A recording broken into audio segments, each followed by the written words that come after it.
For the issues related to DPRK's nuclear test, we are joined also by a very strong panel. Mr. Teng Jianqun, Director for the Center for Arms Control with the China Institute of International Studies. Welcome, sir. And also from Washington, D.C., we're joined by Ms. Sharon Squassoni, who is the Director of the Proliferation Prevention Program at the Center for Strategic and International Studies. Welcome, ma'am. First time to our program. First of all, Mr. Teng, I would like to go to you because this investigation from the Chinese side is going on the border between the DPRK and China about exactly what are the environmental, health, and many other kinds of impacts that specific nuclear test days ago had on China and China's bordering provinces. What do you make of it? Since the test site, as we all know, are very close to the border of China, actually, the Chinese citizen at that time suffered the earthquake on the test, and the Chinese government has attached great importance to the monitoring for any radiation in that area. Actually, China has a complete set of monitoring system. For example, at the state level, the Environment Protection Ministry in charge of all the coordination in this regard, and at provincial level and the county level, we all have such a complete set of monitoring system in prevent any radiation from the test. And also, some stations in China also share the responsibility for CTBTO, Comprehensive Test Ban Treaty Organization, who in charge of all the monitoring activities in the world. Right. Well, at this moment, I want to follow up a little bit because China sent its working groups to the border area between DPRK and China on the 7th and the 8th. So now, do we have any concrete information already back from the investigations? And there have been reports about not necessarily discovering anything unusual when it comes to radiation levels. What do you make of conclusions like this from an expert's perspective? Actually, I think the conclusion is quite pragmatic at this moment, because all the data collected by the monitoring teams sent by the Ministry of Environment Protection gave a very thorough study on any data collected near the border. Right. And so far the teams did not find any radiological materials or dust from the DPRK side. Right. Let me go to you as well, Mr. Squassoni. In such a circumstance, which I'm sure you are quite familiar with, what can be some of the protective measures a country can take for its own citizens if the neighboring country is doing the nuclear test without warning? On the other hand, what could be some of the most important numbers, statistics that investigation teams should study to have a more sensible results as to whether dangers are being posed toward the citizens? Right. So, you're right to point out the possible dangers of nuclear testing. I have to say, though, I'm not a radiation health physicist, so I may not have very specific things to offer. I will say that, the DPRK has now made 4 tests, and in 2 of them, the CTBTO detected radionuclides, so that it's radioactive gases. In both those tests, it was a gradual seepage. So, good news and bad news. Bad news, they tested. The good news is that there weren't a lot of radionuclides, and they seeped out of the ground gradually. So far, we haven't seen anything from this latest test, so it's hard to know. The United States conducted many underground tests, and not all of them were successfully contained. I'm thinking about one from 1970, which was a small test, 10 kilotons, and we had what was known as venting, where radioactive particles spewed up in the air, and that posed significant dangers. So far from this test, we obviously haven't seen that. We haven't seen cratering.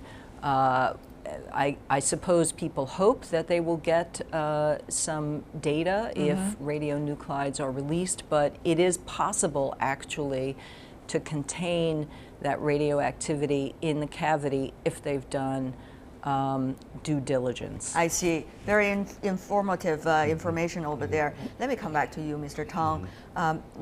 We talked about this days ago when the nuclear test was being done, and you were informing us from the DPRK side that they do not anymore provide China as a former ally with 20-minute advance information about any possible tests. So under the current circumstances, what can China do to protect its own citizens, and how can people on the border or in the provinces bordering DPRK better protect themselves? Very briefly. It's a really hard time for China at this moment because of the situation we are facing now. For example, the test, no information before the test to China from DPRK side. And this is quite unusual because Teng Jianqun well decided to do the test by itself and no care about the test from the outside world. Yeah, so we'll see how things would evolve. But on the other hand, there's another thing that is going on, that is the diplomatic efforts among countries which used to be involved in the six-party talks. We understand, Mr. Squassoni, South Korea, Japan, and the United States, their representatives are meeting today on the issue of the nuclear test in DPRK, and likely some will also come to Beijing to do further discussion and consultation.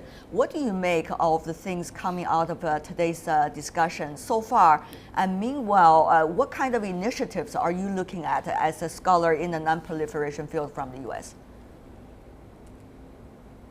Well, so you may know that the six-party talks ended in 2008, right. And we've been searching for a way since then, actually, to bring North Korea back to the table. I think it's very positive that the U.S., South Korea, and Japan are united in trying to restart some kind of dialogue. My understanding is that the Japanese have approached the Russians and that the South Koreans have approached the Chinese.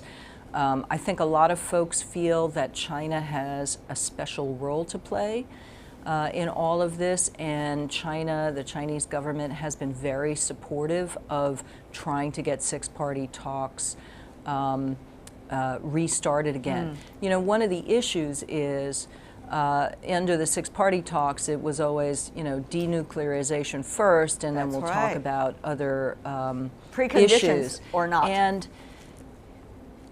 preconditions or not, right. And so, there are things that North Korea over many years has said it's interested in. And, whether this is a peace treaty or other things that a lot of people feel are unrealistic. But the fact of the matter is, without dialogue, North Korea, I think, will continue to develop not just its nuclear weapons, but also its ballistic missile arsenal. So it's really important to sit back down on the table. I would say there's one tiny ray of hope, and that is on the day of the test, the Korean Central News Agency issued a statement. And in that statement, there was a lot of hyperbole, as usual, but it said also that there will be no nuclear dismantlement, no nuclear rollback, unless the U.S. changes some of its policies. And just the fact that they mentioned nuclear dismantlement and rollback, I forget what the actual word was, but just the fact that that was mentioned, to me, is maybe a tiny indication that at least they're willing possibly to sit down at the table. Now, we have years and years of the North Koreans not following through on their commitments. But I think in addition to everything else we're approaching, which is, or trying, which is sanctions, show of military resolves, exercises, that, diplomacy has to be part of that. Well, wouldn't Mrs. Squassoni, some in the U.S. would criticize you as doing wishful thinking? They would also accuse you probably, are you trying to bow to the threats coming from a DPRK? My question really to you is, to what extent do you think, your judgment is, Washington will be able to willingly talk about preconditions, or not, at least to begin with, very briefly from you? Well, this is the last year of the Obama administration, That's right. and I think it's no mistake that our ambassador to Seoul is Mark Lippert, who's very close to President Obama from his Senate days. But having said that, President Obama is not going to give away the store, right? So there has to be some very serious indication on North Korea's part. I would say, I would take issue with your saying that I'm bowing to North Korea. Absolutely not. I, really firmly believe that their nuclear weapons, as does everyone else, pose a really significant threat, not just to the region, but globally. But I don't think you can, I think you have to try really hard to just at least get to sit down at the table and hear each other out, because that has been missing for several years, and in the absence of that, what you get are just further nuclear missile tests. Just look at the reality, it's already enough, enough proof of that. Mr. Teng, here in Beijing, so much hope people are having toward China in terms of playing some kind of role of convincing Pyongyang. We talk about China's limits of capabilities these days in terms of influencing or discussing decisions in Pyongyang. What do you make of these expectations? Are they realistic from China's perspective? What can be really the concrete role of China? When the representative of these three countries coming to Beijing, will China be a go-betweener between these three countries and DPRK? What will be the exact role of China from a Chinese perspective? If we look at the evolution of the more than 20 years negotiation and the strategic patience, we can find that China's role is very positive, especially in establishing the six-party talk mechanism, which I do think such a mechanism played a very important role in the past years. But I think China, to some extent, is only a mediator. But the key player, I think, in my opinion, are two countries. That is to say, the United States and DPRK. If they can give any small compromise, even, I think the negotiation will be going ahead. So this is very important. I think this is actually a chance for the country to rethink about their policy, strategy. We cannot only use strategic patience, because the nuclear challenge from DPRK is real, is direct, so we should be very cautious on the development or evolution in this moment. Ms. Squassoni, we got only 20 seconds left. Your final words. Well, I think China has considerable economic and political leverage with North Korea if it wants to use that. I think a combination of U.S. willingness to talk and Chinese willingness to act could prove to be a very powerful deterrent to further North Korean aggression.